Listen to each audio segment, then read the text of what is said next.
This is the second part of a series looking at how technologies which were initially optional may shift to become mandatory. Last time we looked at how social media started as an optional activity, but there may have been a shift to participation in it becoming unofficially mandatory. And specifically, we looked at how there were proposed changes to the United States visa screening application process where they would ask you to submit your past social media accounts. In theory, this would help triage your application.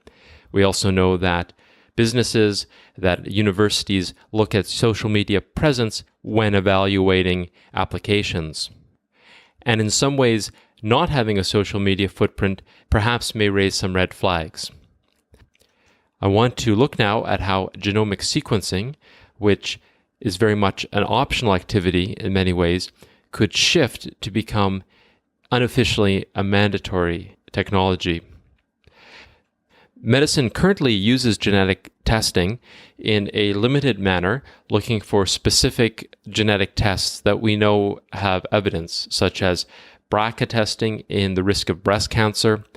We also use HFE protein gene testing for the risk of hemochromatosis, which is a condition where one's body retains iron. And we also test for Huntington's disease using genetic testing, which is an unfortunate neurodegenerative condition.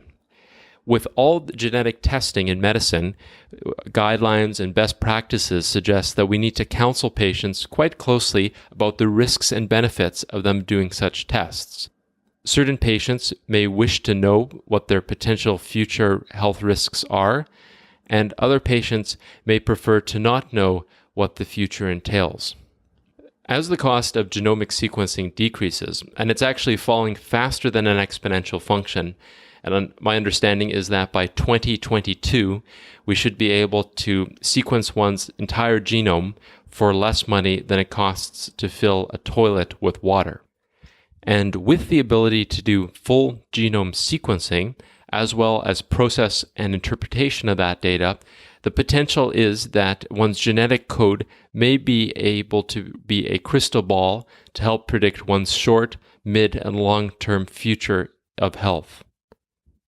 I don't want to get into the details here of the claims being made of what could potentially be found in one's genetic code as far as the certainty of future diagnosis. That's a conversation for another time. But what is important is to realize that genomic sequencing currently and in the future will have the ability to predict certain health conditions and potentially lifespans. In this way, we have seen over the last decade many countries institute genetic non-discrimination laws. In the United States, they passed the Genetic Information Non-Discrimination Act in 2008. And that made it illegal to discriminate against people based on their genetic code. Canada was very slow to get to the table on this, and it wasn't until 2017 that we finally passed the Genetic Non-Discrimination Act, long after many other countries had done so.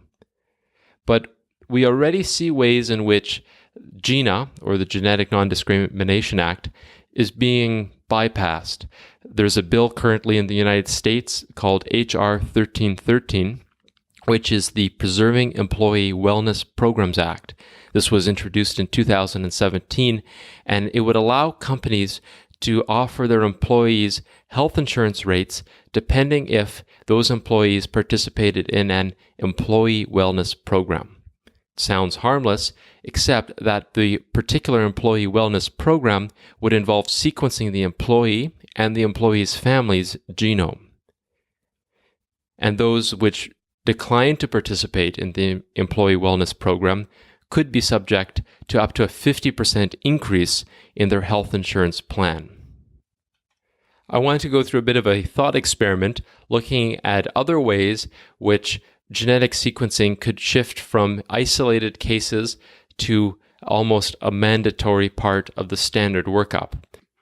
In this case, for instance, look at organ transplant surgeries. In these cases, there are known significant limitations in the amount of organs available, and as part of the standard workup For transplant, we go through an extensive cardiovascular and multi-system analysis to make sure that patients are fit and will be healthy for both the surgery and to receive the new organ. It's easy to imagine that part of this comprehensive workup could in the future involve a comprehensive genomic sequencing to make sure that the patient isn't at higher risk than others on the transplant list for ill health. This doesn't sound like that radical of a proposal, that those who are receiving the very limited supply that we have of organs should be the best possible physical candidates to receive them. We already see in a certain way a predisposition to giving transplants to younger patients. But there is the possibility to take the same logic and apply it perhaps to other treatments or other therapies which are expensive, requiring as part of the pre-operative or the pre-treatment workup a genetic screen. Now, some have proposed that discrimination and triage based off of one's genetics may contradict genetic discrimination laws.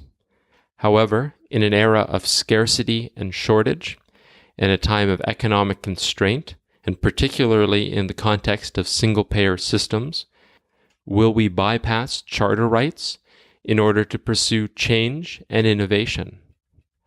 Genetic sequencing, and in particular full genome sequencing, has the potential to do great things in medicine. It has the potential to help us fine-tune treatments, to treat disease before it occurs, and to help improve the health of everyone. However, it is naive to believe that the inclusion of such a technology will be painless and may not result in unintended consequences.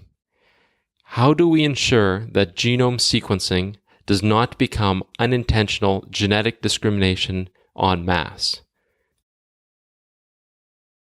Now, some may say that genetic testing will always be an optional activity, but if the failure to participate results in higher insurance rates, the lack of eligibility for treatments, lower triage on wait lists, this just means that participation is unofficially mandatory.